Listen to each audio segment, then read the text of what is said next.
Question. A mixture of reggae and jazz. The music of the artist was more innovative than most of his contemporaries were. Reggae এবং jazz হচ্ছে দুই ধরনের মিউজিকের style. তো আমাদেরকে এখানে এই আন্ডারলাইন যে পার্টটি, সেই পার্টটি যদি ঠিক থাকে সেক্ষেত্রে আমরা এ অপশন চুজ করব, আর যদি না থাকে সেক্ষেত্রে বি থেকে ই এর মধ্যে বেস্ট ফিট যে অপশনটি, সেই অপশনটা আমরা চুজ করব। তো ক্লিয়ারলি এখানে যে অপশনটি দেওয়া আছে সেটি ঠিক না, অর্থাৎ এ হবে না। কেন হবে না? The music of the artist was more innovative than most of his contemporaries were. অর্থাৎ এখানে সাবজেক্ট হচ্ছে the music of the artist, অর্থাৎ মিউজিক হচ্ছে সাবজেক্ট। আবার পরে বলা হয়েছে then most of his contemporaries were. Contemporaries মানে হচ্ছে সমসাময়িক, অর্থাৎ ওই আর্টিস্টের সমসাময়িক অন্যান্য যে আর্টিস্ট তাদের চেয়ে, এভাবে বোঝানো হচ্ছে।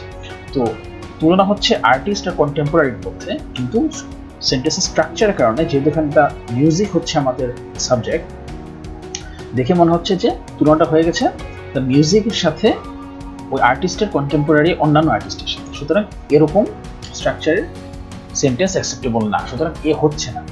B, the artist was more innovative in his music than most of his contemporaries. এই অপশনটিতে অ্যাকচুয়ালি লাইক গ্রামাটিক্যাল কোনো প্রবলেম নেই, কিন্তু জাস্ট বোঝার সুবিধার্থে আমরা বি অপশনের চেয়ে সি অপশনটিকে বেশি প্রেফার করব। সি অপশনটি হচ্ছে the artist's music was more innovative than that of most of his contemporaries. অর্থাৎ the artist music বা the music of the artist একই কথা এখানে বলা যেত।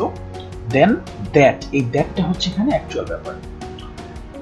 that of the most of his contemporaries বলার মানে হচ্ছে তার সমসাময়িক অন্যান্য আর্টিস্টদের মিউজিকের চেয়ে আমাদের যে আর্টিস্ট নামে কথা বলছি সেই আর্টিস্টের মিউজিক ছিল মোর ইনোভেটিভ।